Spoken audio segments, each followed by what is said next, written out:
ప్రముఖ వ్యాపారవేత్త చిగురుపాటి జయరాం హత్య కేసులో పోలీసుల దర్యాప్తు వేగవంతమైంది. హైదరాబాద్ కేంద్రంగా జయరాం హత్యకు బలమైన కుట్ర జరిగినట్టు పోలీసులు అనుమానిస్తున్నారు. హత్యకు సైనైడ్ వినియోగించిన ఉంటారని ప్రాథమికంగా తెలుస్తోంది. కృష్ణా జిల్లా ఎస్పీ సర్వశ్రేష్ఠ త్రిపాఠి కేసు దర్యాప్తును పర్యవేక్షిస్తున్నారు. ఆర్థికపరమైన అంశాలే ఈ దారుణానికి కారణమనే అభిప్రాయాలు దర్యాప్తు వర్గాల నుంచి వ్యక్తమవుతున్నాయి. జయరాం మేనకోడలు మాధురి అలియాస్ శిఖా చౌదరికి జయరాంకు మధ్య విభేదాలున్నట్లు సమాచారం.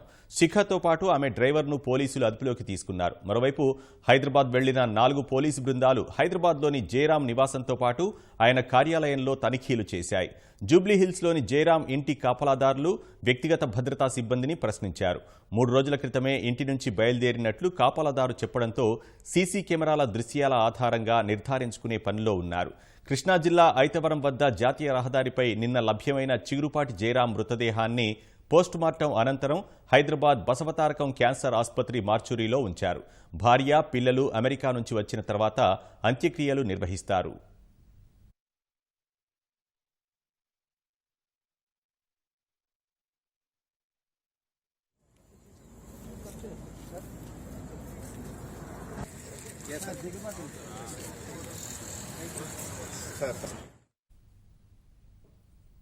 ప్రముఖ వ్యాపారవేత్త చిగురుపాటి జయరాం హత్య కేసులో పోలీసుల దర్యాప్తు వేగవంతమైంది. హైదరాబాద్ కేంద్రంగా జయరాం హత్యకు బలమైన కుట్ర జరిగినట్లు పోలీసులు అనుమానిస్తున్నారు. హత్యకు సైనైడ్ వినియోగించి ఉంటారని ప్రాథమికంగా తెలుస్తోంది. కృష్ణా జిల్లా ఎస్పీ సర్వశ్రేష్ఠ త్రిపాఠి కేసు దర్యాప్తును పర్యవేక్షిస్తున్నారు. ఆర్థికపరమైన అంశాలే ఈ దారుణానికి కారణమనే అభిప్రాయాలు దర్యాప్తు వర్గాల నుంచి వ్యక్తమవుతున్నాయి.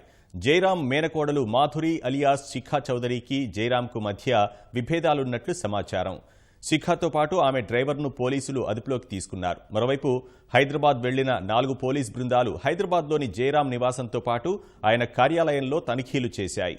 జూబ్లీహిల్స్లోని జయరాం ఇంటి కాపలాదారులు వ్యక్తిగత భద్రతా సిబ్బందిని ప్రశ్నించారు. 3 రోజుల క్రితమే ఇంటి నుంచి బయలుదేరినట్లు కాపలాదారు చెప్పడంతో సీసీ కెమెరాల దృశ్యాల ఆధారంగా నిర్ధారించుకునే పనిలో ఉన్నారు. కృష్ణా జిల్లా ఐతవరం వద్ద జాతీయ రహదారిపై నిన్న లభ్యమైన చిగురుపాటి జయరాం మృతదేహాన్ని పోస్టుమార్టం అనంతరం హైదరాబాద్ బసవతారకం క్యాన్సర్ ఆసుపత్రి మార్చురీలో ఉంచారు. భార్య, పిల్లలు అమెరికా నుంచి వచ్చిన తర్వాత అంత్యక్రియలు నిర్వహిస్తారు.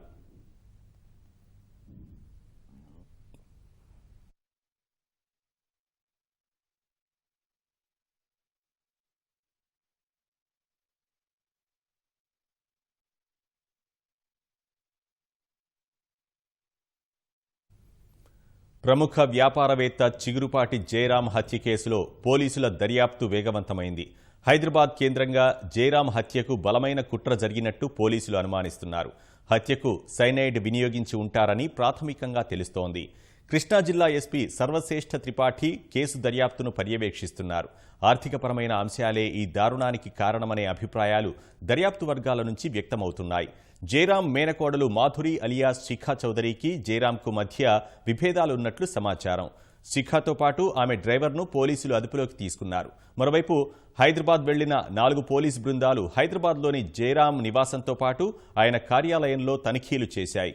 జూబ్లీహిల్స్లోని జయరాం ఇంటి కాపలాదారులు వ్యక్తిగత భద్రతా సిబ్బందిని ప్రశ్నించారు. 3 రోజుల క్రితమే ఇంటి నుంచి బయలుదేరినట్లు కాపలాదారు చెప్పడంతో సీసీ కెమెరాల దృశ్యాల ఆధారంగా నిర్ధారించుకునే పనిలో ఉన్నారు.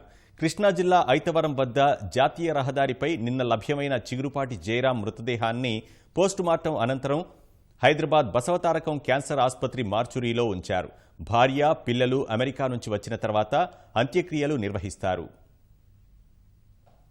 వ్యాపారవేత్త చిగురుపాటి జయరాం హత్య కేసు విచారణకు సంబంధించి మరింత సమాచారం మా ప్రతినిధి జయప్రకాష్ అడిగి తెలుసుకుందాం. జయప్రకాష్, జయరాం హత్య కేసులో ఇప్పటివరకు సాధించిన పురోగతి ఏంటి? వినోద్, జయరాం హత్య కేసులో పోలీసులు చాలా వేగవంతం చేస్తున్నారు దర్యాప్తు. ఇప్పుడు 4 బృందాలుగా ఏర్పాటు చేసి మొత్తం దీనికి సంబంధించినటువంటి సీసీ కెమెరా ఆయన ఇంటి నుంచి బయలుదేరిన తర్వాత ఎక్కడెక్కడ తిరిగారు అనేటువంటిది సమాచారం సేకరించి దానికి సంబంధించి ఎక్కడెక్కడ సీసీ ఫుటేజ్ ఉంది అనేటువంటిది తీసుకొని సీసీ ఫుటేజ్ ని పూర్తిగా క్షుణ్ణంగా పరిశీలించారు. దాని ఆధారంగానే కొంతమందిని విచారించడం కూడా జరుగుతోంది. ప్రస్తుతం అతను బంధువు, దాంతో పాటు అతనికి పార్ట్నర్ అయినటువంటి శిఖా చౌదరిని అదుపులోకి తీసుకొని విచారిస్తూ ఉన్నారు. ఓ, ఆమెతో పాటు ఆమె చెల్లెలు తల్లిని కూడా విచారిస్తున్నట్టు మనకి తెలుస్తుంది. అయితే ఈ విచారణలో శ్రీకాంత్ మరో రాజేష్ అనే పేర్లు కూడా తెలిసినట్టు శిఖరా చౌదరికి శ్రీకాంత్ దాంతోపాటు ఆ రాజేష్ వీళ్ళకి సన్నిహితులు అనేటువంటిది తెలుస్తుంది. అయితే వారికి కేసుకి సంబంధం ఏదైనా ఉందా అనే కోణంలో పోలీసులు విచారిస్తున్నారు. దాంతోపాటు వారిద్దరిని కూడా అదుపులోకి తీసుకునేందుకు పోలీసులు ప్రయత్నిస్తున్నారు. అయితే ప్రస్తుతం మాత్రము ఇప్పటి వరకు ఉన్న సమాచారం మేరకు గతంలో ఉన్నటువంటి గొడవలే దీనికి కారణమా అనేటువంటి కోణము, దాంతోపాటు ఆర్థిక లావాదేవీలు కారణమా అనేటువంటిది, మరే ఇతర కారణాలు ఉన్నాయా అనేటువంటిది పోలీసులు విచారిస్తున్నారు. అయితే పోలీసులు కథనం ప్రకారం ఇతనికి జైరామ్ కి పాయిజన్ ఇచ్చి చంపారా, లేదంటే ఏదైనా బలవంతంగా అతని నుదిపైన దిండు లాంటిది ఏదన్నా ఒత్తి చంపారా అనేటువంటి దాని మీద పూర్తిగా దర్యాప్తు చేస్తున్నారు. ఎందుకంటే పోస్ట్ మార్టం లో మాత్రము ఒంటి మీద గాయాలు కానీ తలపై గాయాలు కానీ ఎటువంటివి లేవు అనేటువంటిది తెలిసింది. దానికోసము దానికి సంబంధించినటువంటి ఆధారాల కోసం బ్లడ్ శాంపిల్స్ ని వాటిని ఫోరెన్సిక్ ల్యాబ్ కు పంపారు. ప్రస్తుతం ఇంకా విచారణ కొనసాగుతూనే ఉంది.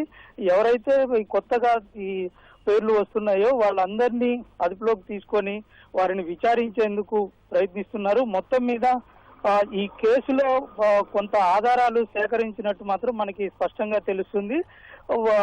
దస్పల్లాకి కూడా ఫార్మా కంపెనీకి సంబంధించినటువంటి మీటింగ్ ఉన్నది అనేటువంటిది, అందులో ఉన్నది అనేటువంటిది కూడా పోలీసులు దానికి సంబంధించిన ఆధారాలు కూడా సీసీ ఫుటేజ్ ద్వారా సేకరించారు. అయితే దస్పల్లాలో అతనికి కలిసినటువంటి వైట్ షర్ట్ వేసుకున్న వ్యక్తి ఎవరు అనేటువంటి దాని మీద, వాళ్ళు ఎందుకు వెళ్ళారు, ఎక్కడికి వెళ్ళారు అనేటువంటి దాని మీద కూడా పోలీసులు క్షుణ్ణంగా పరిశీలిస్తున్నారు. ప్రస్తుతం దర్యాప్తు ఇంకా జరుగుతూ ఉంది. శిఖరా చౌదరిని ఇంకా విచారించే అవకాశం ఉంది. ఇంకా విచారణ ఇంకా కొనసాగుతుంది. ఎవరెవరి పేర్లు వస్తే వాళ్ళను కూడా అదుపులోకి తీసుకొని విచారించే అవకాశం ఉంది. వినోద్, దర్యాప్తులో భాగంగా శిఖా చౌదరి ఏం వివరాలు తెలియజేశారు? కుటుంబ తగాదాలు ఏమైనా ఉన్నాయా, వ్యాపార సంబంధ లావాదేవీలేనా? అయితే శిఖరా చౌదరికి కుటుంబ తగాదాలు అనేటువంటిది మనము ప్రస్తుతం మనం చెప్పలేము. ఎందుకంటే వాళ్ళు గతంలో ఉన్న తగాదాలు కొంత ఊర్లో ఉన్నాయి అనేటువంటి చెప్తున్నారు. అయితే వ్యాపారంలో మాత్రం తగాదాలు వచ్చినట్టు చెప్తున్నారు. గతంలో వీళ్ళిద్దరూ కలిసి ఛానల్ రన్ చేశారు. ఆ ఛానల్ నడిపేటప్పుడు వీళ్ళకి మధ్య కొంత ఘర్షణ ఏర్పడింది. ఉద్యోగులకు సంబంధించినటువంటి పిఎఫ్లు విషయంలో కొంత ఘర్షణ వచ్చినట్లు మనకి తెలుస్తుంది. ఈ లావాదేవీలు కారణమా అనే కోణంలో ప్రస్తుతం చేస్తున్నారు.